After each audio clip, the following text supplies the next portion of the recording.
இன்னைக்கு நம்ம பார்க்க போற புக் வந்து த ஆம்னிவோர்ஸ் டைலமா அப்படிங்கிற ஒரு புத்தகம். ரொம்ப முக்கியமான புஸ்தகம். இதை எழுதினவர் வந்து மைக்கேல் போலன். 2006 இந்த புஸ்தகத்தை அவர் எழுதிட்டாரு. ஆனா இப்ப நம்ம அவசியம் படிக்கணும். ஏன்னா இன்னுமே நம்ம வந்து ரொம்ப கவனமா இருக்கணுங்கிறதுக்காகவே இந்த புக் படிக்கணும். ஒரு நாளைக்கு நம்ம சராசரியா 4 வேளை சாப்பிட்றோம். அப்படி சாப்பிடும்போது எந்த மாதிரி ஃபுட்டை நம்ம சூஸ் பண்றோம் அப்படிங்கிறது தான் ரொம்ப முக்கியமா இருக்கு.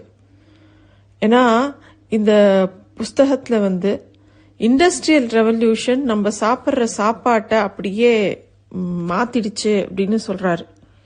ஏன்னா அது மட்டும் இல்ல, இப்ப நம்ம ஆர்கானிக் ஃபுட்டுன்னு சொல்றோமே, அது மட்டும் சரியான ஃபுட்டா அப்படின்னு ஒரு கேள்வி வைக்கிறாரு நம்ம முன்னாடி. ரொம்ப முக்கியமான விஷயம் என்னன்னா, இந்த புக்கு வந்து 2006 எழுதப்பட்டது. ஆனா அப்போ ஸ்விக்கிலாம் வரல. இப்ப இன்னுமே நம்மளோட ஃபுட் ஹேபிட்ஸ் ரொம்ப மோசமாயிடுச்சு. ஆனா இந்த புக்கு படிக்கும்போது கொஞ்சம் நம்ம இன்னும் கவனமா இருக்கலாம், மைண்ட்ஃபுல்லா இருக்கலாம் நம்ம சாப்பாட்டு விஷயத்துல அப்படிங்கிறது நம்ம எல்லாருக்குமே தோணும் இந்த புக்கு படிச்சா.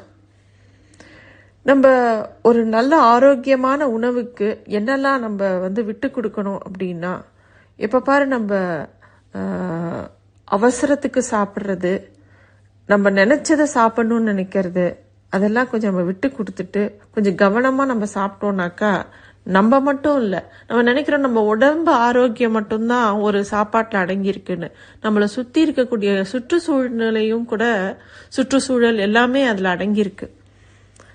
Don't eat anything your great grandmother would not recognise as food அப்படிங்கிறார். உன்னுடைய கொள்ளுப்பாட்டி யாருக்காவது இந்த உணவை பத்தி தெரியாது அப்படின்னா அந்த உணவை நீ எடுத்துக்காத அப்படிங்கிறார். நம்ம ஊர்ல எல்லாம் வந்து நாட்டு காய்கறிகள்னு சொல்லுவாங்க. அதை தாண்டி ஈவன் பீன்ஸ் கேரட் கூட யாருக்கும் தெரியாது ஒரு 3 தலைமுறைக்கு முன்னாடி. அதெல்லாம் கூட நம்ம யோசிச்சுதான் சாப்பிடணும். ஒரு சின்ன கேள்வி, இன்னைக்கு ராத்திரி என்ன சாப்பிட போறோம் அப்படிங்கிற அந்த சின்ன கேள்விக்கு அட்லீஸ்ட் ஒரு 1000 வருஷங்களோ 100 வருஷத்துக்கு முன்னாடி அந்த சீசன்ல என்ன விவசாயி அந்த ஊர்ல சுத்தி இருக்கக்கூடிய விவசாயிகள் என்ன வித்தாங்களோ அதை தான் எல்லாரும் சாப்பிட்டாங்க. ஆனா இப்ப இருக்கிற காலகட்டத்துல நம்ம எங்க இருந்தாலும் எதை சாப்பிடணும்னு நினைச்சாலும் அதை நம்மளால வரவழைச்சு சாப்பிட முடியும். இப்ப இந்த ஸ்விக்கிலாம் வந்தோடனே இன்னும் மோசம். நம்ம வந்து நம்மளோட சாய்ஸ் வந்து ரொம்ப வெரைட்டியா இருக்கு. இப்போ அதாவது நமக்கு டிசம்பர் மாசத்துல கூட மாம்பழம் கிடைக்கும். இப்ப என்ன எதனாலனா அதை ப்ரிசர்வ் பண்ணி வச்சிருக்காங்க, நம்ம எடுத்து சாப்பிடலாம். இதெல்லாம் உடம்புக்கு நல்லதா? நம்ம வந்து மே ஜூன்ல தானே மாம்பழம் சீசன்.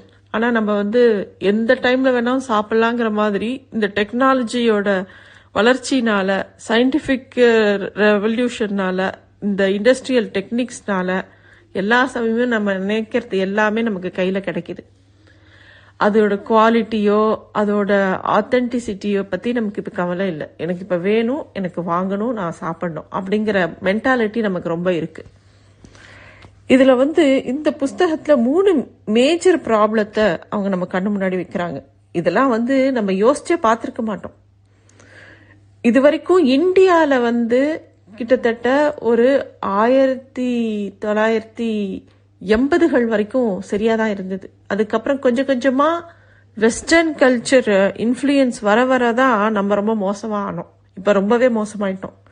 அதனாலதான் இது வந்து அமெரிக்கன் புக்கு. ஆனா இதுல இருக்கிற நிறைய பாயிண்ட் நமக்கும் அப்ளிகபிள் ஆகும். ஏன்னா நம்ம நிறைய வெஸ்டர்னால இன்ஃப்ளூயன்ஸ் படுத்தப்பட்டுட்டோம். ஃபர்ஸ்ட் ரூட் காஸ் எல்லாத்துக்கும் என்ன தெரியுமா பிரச்சனைங்கிறாங்க?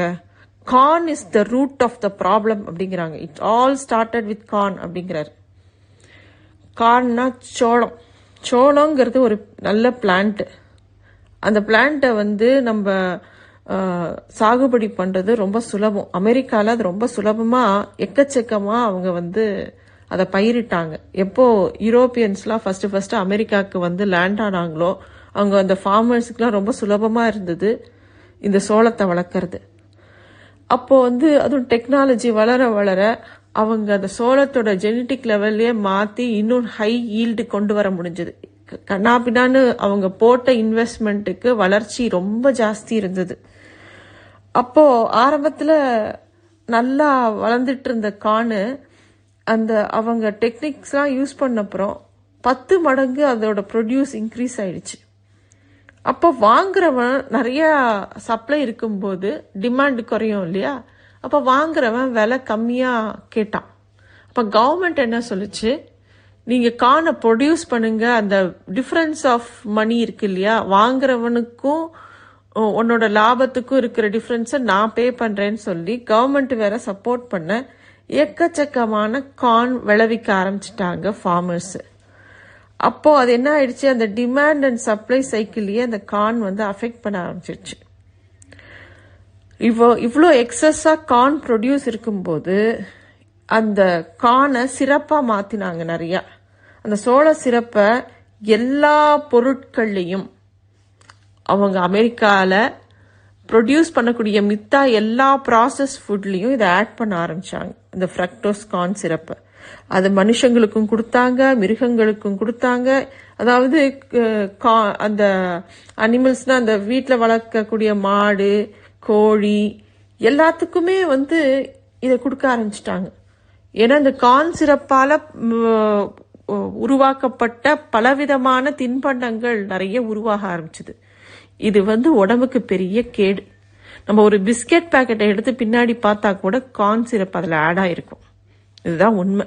இது நிறைய சாப்பிட சாப்பிட சாப்பிட அது உடம்புக்கு பெரிய கேடு. So it all started with corn அப்படிங்கிறது ஒரு முக்கியமான பாயிண்ட். 2வது பாயிண்ட் இவர் இந்த புக்ல ரொம்ப இன்சிஸ்ட் பண்றது, organic is not as clean as you think it is அப்படிங்கிறாரு. ஒரு ஆர்கானிக் ஃபுட்டு வந்து இப்ப நம்ம ஊர்லயே நிறைய ஆர்கானிக் ஸ்டோர் வர ஆரம்பிச்சிச்சு. ஆர்கானிக்னு ஒரு பொருளை வந்து நம்ம நார்மலா கொடுத்து வாங்குற விலையை விட 3 மடங்கு விலை வச்சு அந்த ஆர்கானிக் பொருளை வாங்குறோம். எதுக்கு? நம்ம ஹெல்த் நல்லா இருக்கணும்னு நினைக்கிறோம். ஆனா இவங்க என்ன சொல்றாங்கன்னா இந்த புக்ல, ஒரு ஆர்கானிக் ஃபுட்டுங்கிறது இவங்க சொல்ற ஆர்கானிக் உண்மையான ஆர்கானிக் இல்ல. ஏன்னா ஆர்கானிக் ஃபுட்டு பண்ணும்போது ஒரு ஒரு இடத்துல 100% விளையிற இடத்துல 10% தான் விளையும் நார்மல் ஆர்கானிக்கா இருந்ததுன்னா, கரெக்டா அந்த ப்ராசஸை ஃபாலோ பண்ணாங்கன்னா. ஆனா அந்த 10% நம்ம மக்களுக்கு சாட்டிஸ்ஃபை பண்ற அளவுக்கு இருக்காது. அப்ப என்ன ஆகும், அத சாகுபடி பண்றவன் நிறைய காம்ப்ரமைஸ் பண்ண ஆரம்பிச்சிட்டான். இந்த ஆர்கானிக்னு லேபிள் கொடுக்கறவங்களும் அப்படிலாம் ரொம்ப ஸ்ட்ரிக்டா பார்த்து கொடுக்கறது இல்ல. ஆக நீங்க வந்து திருப்பி you are ending up buying normal food தான், ஆனா ஆர்கானிக்குங்கிற லேபிளோட. அதனால நீங்க வந்து இதை ரொம்ப ஜாக்கிரதையா அந்த ஆர்கானிக்னு பார்த்து அதுக்கு மயங்கி போய் நிறைய வாங்காதீங்க அப்படின்னு இவர் இதுல ரொம்ப இன்சிஸ்ட் பண்றாரு. இப்போ கார்ன் வந்து ரொம்ப கெடுதல்ங்கிறோம், ஃப்ரக்டோஸ் கார்ன் சிரப் தான் எல்லா இடத்துலயும் யூஸ் பண்றாங்கிறோம். அதையே ஆர்கானிக்கா விளைச்சு சாப்பிட்டா மட்டும் நல்லதாயிடுமா? கண்டிப்பா நல்லதாகாது. ஸோ அதனால ஆர்கானிக்குங்கிற ஒரு விஷயத்த மட்டும் பிளைண்டா ஃபாலோ பண்ணாம நம்ம ஒரு பொருளை வாங்குறோம், சாப்பிட்றோம், யூஸ் பண்றோம் அப்படின்னா இன்னுமே கவனமா இருக்க சொல்றாரு. சரி, இப்படி வரிசையா பிரச்சனையா சொல்லிட்டு வந்தா இப்ப என்னதான் பண்ணணும் அப்படிங்கும்போது, if you buy locally you win on all levels அப்படிங்கிறாரு. உன்னோட நீ இருக்கிற இடத்துக்கு பக்கத்துல என்ன விளையுதோ, உனக்கு இருக்கிற இடத்துல என்ன கிடைக்குதோ அதை மட்டும் நீ வாங்கி சாப்பிடு, வேற எதையுமே வாங்காத. முக்கியமா இப்ப நம்ம ஒரு ஊர்ல இருக்கோம், அது பக்கத்துல இருக்கக்கூடிய விவசாயிகள்கிட்ட இருந்து நேரடியா நம்ம போய் வாங்கிக்கிறது, அது வந்து அந்த பொருள் வந்து நிலத்துல இருந்து நம்ம தட்டுக்கு வர நேரம் ரொம்ப கம்மியா இருந்தா அது ஆரோக்கியமான விஷயம். அதே மாதிரி நம்ம பணத்தை நம்ம லோக்கல் கடைகள்ல கொடுக்கும் போது அவங்களுக்கு ஒரு விசுவாசம் இருக்கும், தப்பான பொருளை நமக்கு கொடுக்க மாட்டாங்க. அதுவே நம்ம இந்த மல்டிநேஷனல் கம்பெனி சூப்பர் மார்க்கெட்ஸ் அங்கெல்லாம் போய் வாங்கும்போது அவங்க எல்லாத்தையும் சென்ட்ரலைஸ்டா ப்ரொடியூஸ் பண்ணி ஒரு இடத்துல ரெஃப்ரிஜரேட் பண்ணி நமக்கு வைப்பாங்க. இப்ப நம்ம ஒரு சூப்பர் மார்க்கெட்ல போனா எவ்வளோ சாய்ஸஸ் இருக்கு. அத்தனை சாய்ஸஸும் அவங்க வெவ்வேறு கண்ட்ரி, ஒன்றும் இல்லை, இப்ப வெறும் யோகட்னு ஒன்று விற்கிறான், தயிர். அந்த தயிர் எத்தனை கண்ட்ரீஸ்ல இருந்து கொண்டு வரான், அது எத்தனை ப்ராசஸ் பண்ணிருக்கான். நம்ம சாதாரணமா பாலை வாங்கி உரக்குத்தி அதை வந்து தயிராக்குறது வந்து எவ்வளோ ஹெல்த்தியோ, அதை நம்ம இந்த பாக்ஸ் தயிர்ல வாங்குறோமே அது வந்து ஹெல்த்தியா, அது எப்படி ப்ராசஸ் ஆயிருக்குன்னே நமக்கு தெரியாது. இது மாதிரி ஒவ்வொன்றும், ஈவன் பேக்கெட் பால் கூட அது எப்படி ப்ராசஸ் ஆகுதுன்னு நமக்கு தெரியாது. நம்ம ஆனா பக்கத்துல இருக்கிற ஃபார்மர் கிட்ட இருந்து ஒரு பாலோ ஒரு காய்கறியோ ஒரு பழமோ வாங்கறத ரொம்ப குறைச்சிட்டோம். ஏன்னா நம்ம இந்த மாதிரி சூப்பர் மார்க்கெட்ல போய் சாய்ஸ் நிறைய இருக்கு. ஏன்னா சாய்ஸ் எனக்கு இப்ப இருக்கிற சீசனுக்கு உண்டான ஃபுட் இல்லாம எல்லா சீசனுக்கும் எனக்கு பிடிச்ச சாய்ஸ்ல இருக்கிறத நான் சாப்பிடணும்னு நினைக்கும் போது ரொம்ப தப்பான ஃபுட்டை நம்ம சாப்பிட ஆரம்பிச்சிருவோம். அதுவும் நான் வெஜிடேரியன்ல இருக்கக்கூடிய அந்த ஃபுட்டு ப்ரிசர்வேட்டிவ் இருக்கு இல்லையா, அவங்க அந்த கேட்டில் ஒரு இடத்துல வளர்த்து அதை திருப்பியும் அதோட மீட்டை ப்ராசஸ் பண்ணி ஒரு சென்ட்ரலைஸ்டு ரெஃப்ரிஜரேஷன்ல வச்சு அவங்க மூவ் பண்ணும்போது அது ரொம்ப ரொம்ப கெடுதல்களை உண்டாக்கும் அப்படிங்கறது இவர் ரொம்ப கவலையாவே இந்த புக்ல நிறைய இடத்துல சொல்லியிருக்காரு. இந்த புத்தகத்தோட மைய கருத்து என்ன அப்படின்னா, இன்னைக்கு நம்ம சாப்பிட்ற ஒவ்வொரு சாப்பாடும் இந்த இண்டஸ்ட்ரியல் ரெவல்யூஷனுக்கு அப்புறம் இண்டஸ்ட்ரியால ப்ரொடியூஸ் பண்ணப்பட்ட சாப்பாடு. அதுவும் ஒரு நேர்மையற்ற பிராக்டிஸ்ல இந்த சுற்றுச்சூழல்ல ஏகப்பட்ட பிரச்சனைகளை உருவாக்கக்கூடிய சாப்பாட்டை தான் நம்ம சாப்பிட்றோம். அதுலயும் பெரும் பங்கு எதுனா இந்த கார்ன்ல இருந்து வரக்கூடிய டெரிவேட்டிவ்ஸ்ல உருவாக்கப்படுற ப்ராசஸ்டு ஃபுட்டை தான் நம்ம சாப்பிட்றோம். அதுவே அதே சமயம் ஆர்கானிக் ஃபுட்டு நம்ம நினைக்கிறதெல்லாம் ஆர்கானிக் ஃபுட் கிடையாது. அதனால எந்த பிரயோஜனமும் கிடையாது.